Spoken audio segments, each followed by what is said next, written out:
Welcome to Royal Exclusive Rewind, your look back at the triumphs, drama and defining moments in royal history.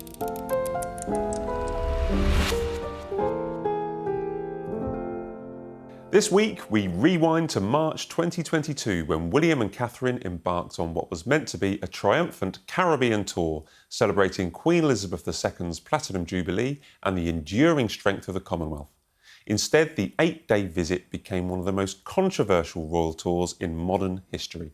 Protests, calls for slavery, reparations and demands for republic status overshadowed the couple's every move, while images of William and Catherine greeting children through wire fences and riding in an open-top Land Rover sparked a global social media backlash. I'm Matt Wilkinson and this is Royal Exclusive Rewind. Joining me to look back are royal editor at the Times, Kate Mansi, and host of podcast Unfiltered, Kinsey, Schofield. Welcome to you both. Look, they probably always will be, the royal family's golden couple. But we need to discuss why this tour to the Caribbean, it was Belize, Jamaica and Bahamas in March 2022. Me and Kate were on it. Mm-hmm. Why did it go so bad? Because it did. It was wild, but it did go bad. It did go wrong. There's no two ways about it. It did. We were there, weren't we, in Jamaica, in Trenchtown, when they went to shake hands, as lots of other footballers had done beforehand, on a football pitch, through sort of chicken wire fence, with some children the other side of the fence. Now, there were some pictures that went around on social media. We were there, and they then walked around the fence and shook hands with them, hugged them, met them. That's the picture. And I think on social media, it looked like they weren't deigning to meet the people. They had to be held back. So this online narrative just flew, didn't it? And that was one thing. But then the BBC then wrote a piece, didn't they, online, sort of saying that how they'd snatched defeat from the jaws of victory during the visit. And then, it all kind of broke out from there.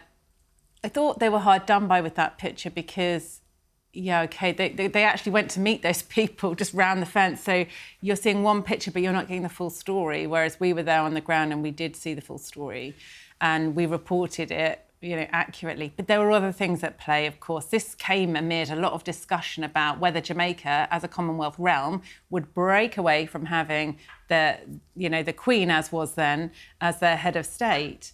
And there was that really awkward moment, wasn't there, when Andrew Holness, the leader of Jamaica, left them standing when he met them and said, well, my country's moving away from the royal family. And they were sort of on the back foot, looking a little bit awkward about that. Now, all these years later, we still haven't had a referendum or a decision from Jamaica to do so. But it felt like a bit of politicking was going on. But I think it was, in my mind, it was part of a wider discussion about where countries sit within the Commonwealth realm, whether countries such as Australia, where there's been similar discussions, should still have a UK-based monarch as their head of state as well, or whether they'll follow other countries and, become independent. But they handled it well. I think it was incredibly stressful. We spoke to them on the plane, didn't we, on the way home, and I thought they handled it really well. We'll unpick some of those in a minute, particularly, as you say, the wire fence, which became symbolic and emblematic of all the things that went wrong on that tour. But Kinsey, what was it like, not saying you weren't there, but what is it like watching from afar? Because we had a certain view where we were watching it slowly turn into disaster, but there seemed to be an enormous pile-on, an immediate kind of social media pile-on. It was at the time, really, when Black Lives Matter, let's be honest, was at its pinnacle. And it was, the George Floyd riots. And George Floyd, and it was a white Harry Catherine, and Meghan had accused them of racism. Harry and Meghan, who also is photographed with the man that told during the Bob Marley movie premiere. Harry and Meghan are photographed with some of these individuals that were so hostile towards William and Catherine during that tour, which is, it felt symbolic to see Harry and Meghan pictured with them after they'd made this trip so difficult. It did feel like an internet pile-on, and it was just a few people that wanted to amplify this message and to cause trouble. Because I think we all know that the intention was pure, that they were just trying to do their jobs and they wanted to celebrate Queen Elizabeth's Platinum Jubilee and And unfortunately, it became trolls on the internet screaming racism. I find it fascinating because, as I say, me and Kate were there, we were watching it and we thought there's some issues here. But it wasn't the journalists that were on the grounds whose messages were getting through. It was the people who weren't there were writing about what a disaster it was and talking about some of the pictures. But we'll talk about, you raised it, the Trenchtown. So we went to Trenchtown and there was a fence because there was a lot of people there wanting to watch William play football. There was Raheem Sterling, an English footballer. There was Leon Bailey, a Villa player, came along. I think there was, I'll probably get the name wrong, there was a couple of athletes for Jamaican Olympic running team, and also the famous bobsleigh team were there. So there was a lot of people there.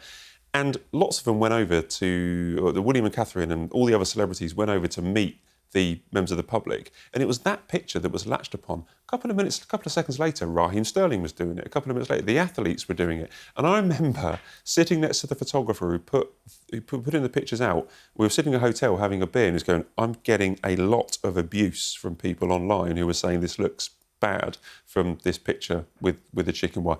Was that a mistake by the palace, or was it just because of the culture that was, or the culture wars, or anything that was going on in society at the time? I think there's a few things going on there. So you'll remember that just before that visit, they lost their head of comms, who left for personal reasons, and they were trying to fill in the gaps, and they actually were massively understaffed in terms of like the PR people they had there. They were on that pitch. I saw them walk towards the fence, and I remember thinking, that's a bad idea. You know, that's going to look like a bad picture and an unfair picture, because it doesn't tell the story of what they're doing here. But nobody said, Sir, Mum, can you just, let's go round this way, which was always the plan. They'd responded to people shouting, saying, come over here, come over here. And rather than stick with the course of action, they had gone to meet the people who were calling for them, thinking they were doing the right thing, but actually should have just been, at that point, shepherded away to go and meet them, as they then did properly around the side of the pitch. Well, that was a kind of, an issue that they didn't react to properly, or didn't, there was a problem and they didn't solve it immediately. But the Land Rover, I mean, that had all sorts of terrible vibes, and they knew that was going to happen. That wasn't a surprise. What do you think about that, Kinsey? I think that in some of these cases, they're trying to honor tradition and they're trying to recreate moments so that we look at it and we see Queen Elizabeth and Prince Philip. Again, I don't think that there was any ill intent in this. And so I scream from the rooftops that what I love about your country, what I love about this family is the tradition and the historical elements. So I understand that today it's going to be received differently, but I don't know if they realized how cynical people were when they sat down and mapped out how they wanted this trip to go and what visuals they wanted. There's no doubt, as I say, it was a problem. But what I found interesting is on the day that they left, William and Kate did, or I think it was William, issued a statement. And he was talking mainly about the Commonwealth. And I've read some bits out. He said that William and Catherine are committed to service, but for us, that's not telling people what to do.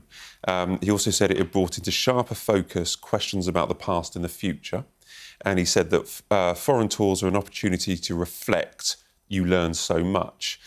He also said who the Commonwealth chooses to lead its family in the future isn't what is on my mind, raising the issue that does he want to become head of the Commonwealth? And then we also heard at the briefing that came afterwards that they wanted to change it around. At the time, they called it the Cambridge way. And now we're seeing in things like when he talks to Eugene Levy, we're seeing what he actually means by that. The Kelsey brothers. And things like that he'd rather do than these tours. So just to round up, a few questions. Have they recovered from this? And really, is there been any major changes to them? Because they've never done a tour like this again.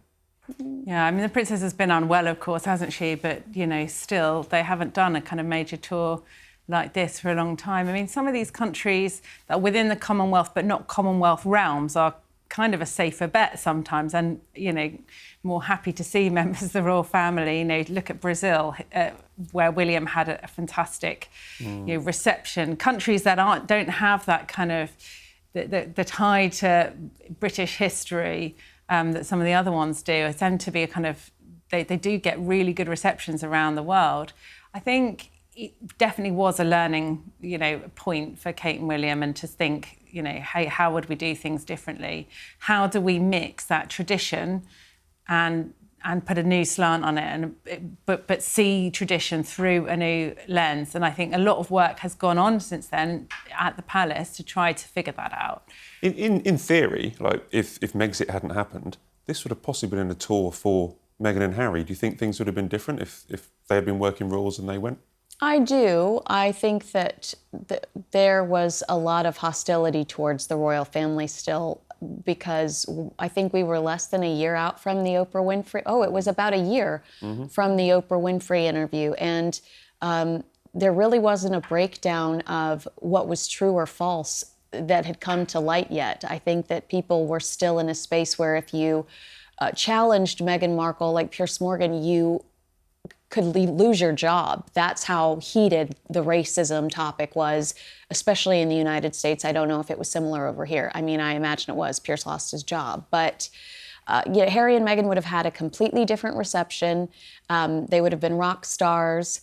They could have been rock stars. And unfortunately, they have gone down a different path. And I don't think that they'll ever be in a position like William and Catherine are today ever again. Do you think they'll ever go back? Do you think they'll do a tour like this again once they're trying to all the time? They're, Australia. Oh, William and Catherine. William and Catherine. Oh, I don't know. I think. Is it too big of a risk, Kate, to do something like that again? To really damage their reputation, their brand? I think that that final day, that kind of salvo from William about the future of the Commonwealth, it's him saying, I'm not saying I'm going to lead the Commonwealth. The Queen handed over in some ways to her son, Charles, and said to the Commonwealth members, look, it's my hope that he'll be the next leader of the Commonwealth. Obviously, it's up to you to decide, but it's my sincere hope that he will be. And duly, Charles was voted in as the next leader of the Commonwealth. William may not put himself forward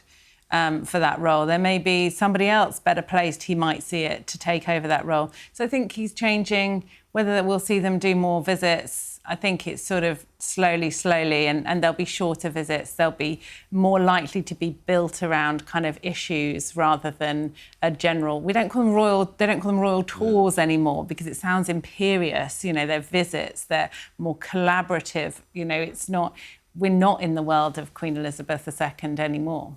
Well, clearly, I mean, this felt. I'll ask you: did this feel like an outdated tour that was, just basically out of date and just ill planned? In some ways, yeah. I mean, we saw them, didn't we, go out and do boating, on the sea and things like that. They're much better suited to that sort of thing and visiting charities.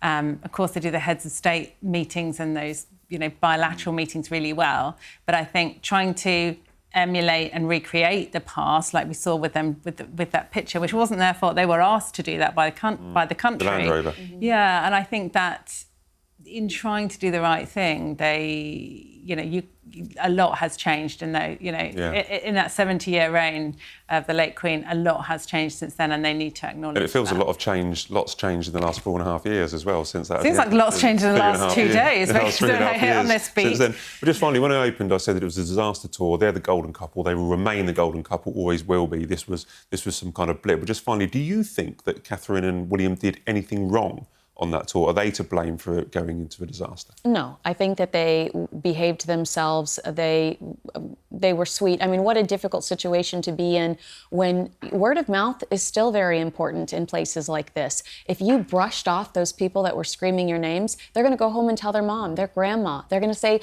they were so rude when they were here. They were inches away from us and they didn't stop to touch us. That was a really difficult position that they were in. You want to either pander to Twitter, or you want to engage with the people that are right in front of you, and that's hard.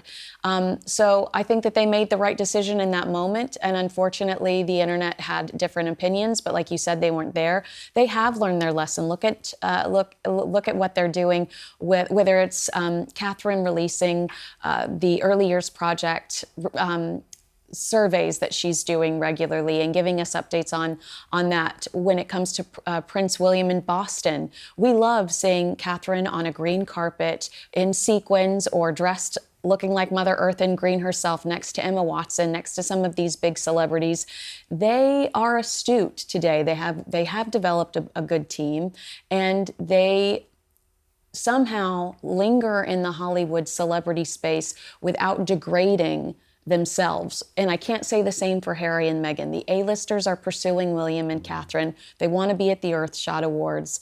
And I think that the way that they are managing themselves, getting a lot of publicity with things like Earthshot Awards or some of these other events that he does where he's with A-listers, it gets them far more traction than a tour like that would today. Fine. Well, for the record, although I called it a disaster tour and a disastrous tour, if they did it again, I'd like to go. So we'd go back again and visit. So, right, that's all we have time for on this week's Royal Exclusive Rewind.